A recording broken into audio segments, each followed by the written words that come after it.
We were seduced by the tales told, by the details that lay in these magnificent white walls. We were convinced, deceived, blinded by the brightness of the white, not just on their skin, but on these vociferous structures planted next to our seas. It was as if the Portuguese were persuading us to think of them as gods when we went to be refreshed in the oceans he gave us.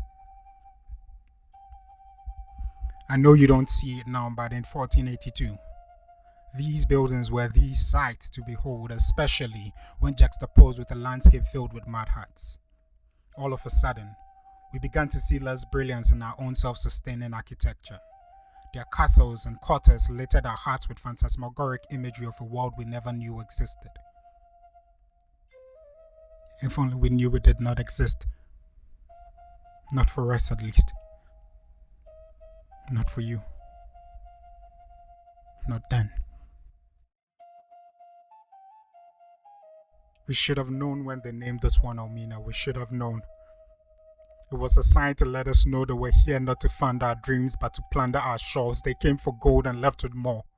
They left with hands, bloodied by the richness of the broken hearts they stuffed in their mobile wooden boxes.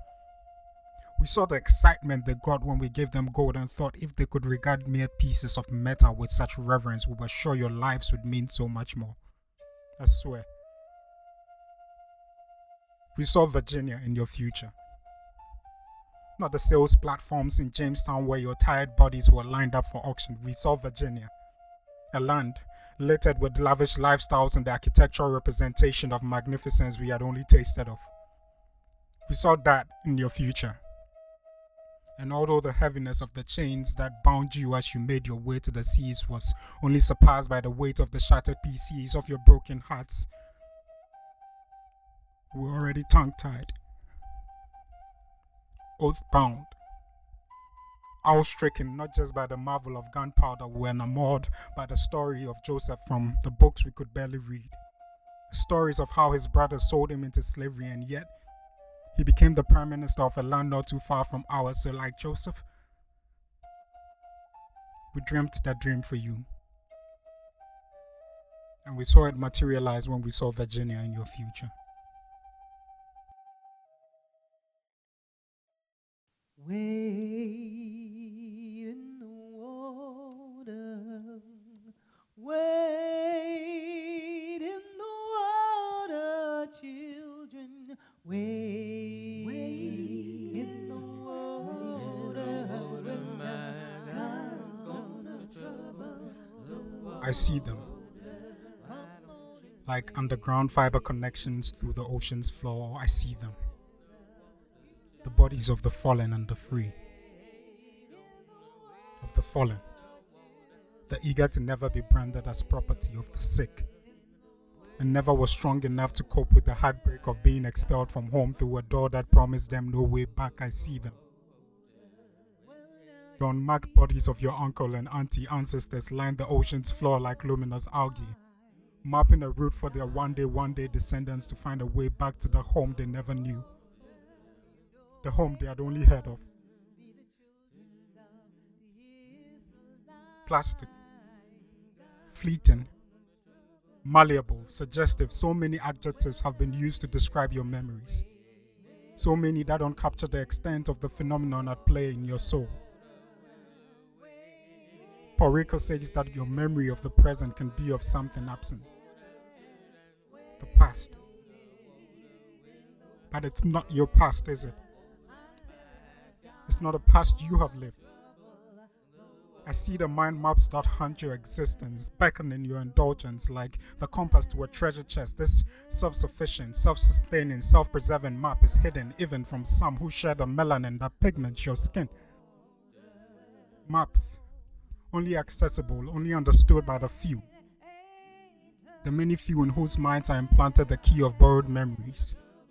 Memories generated from receiving the talk about their delayed humanity, their ancestral calamities, their Jim Crow repugnancies about some men in blue who treat them like they were still half naked and in chains. Memories that help access the never-ending stores of pain and hurt of their ancestry and lineage through the years that have come before, through the death that lines the ocean's floor, all the way back to a home they don't know as home. Through the years, only preceded by the steps through this door. This door of no return. This door that connected so much life to so much death. Social death, Patterson says, just in a matter of moments, just by walking through with involuntarily adorned jewelry. The same door that to the natives is merely another connection to the limitlessness of the ocean, to you is the very symbol of the inception of separation. Separation from home. Separation from freedom. Separation from the status of massa. I see your memories of this door. The ultimate representation of mimesis. It's not just a symbol, but a lens, a muse, a new definition of fight, a new instigation of hope. It's a new vision of home.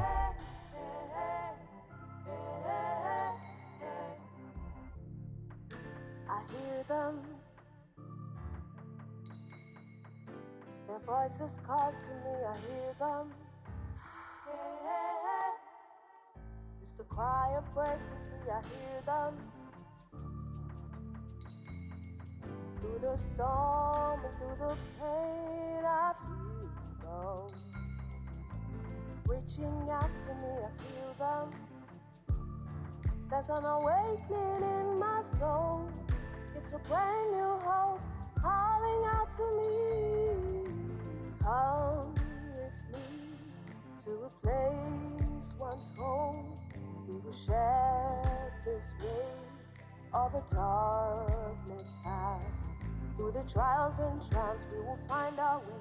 Through the doors once shut, freedom spirit safe. It's a sound of struggle, it's a tale of fight. Far across the river through this bloody crowd. That's a home and it's calling out to me. And I hear it calling out to you. Aquaba.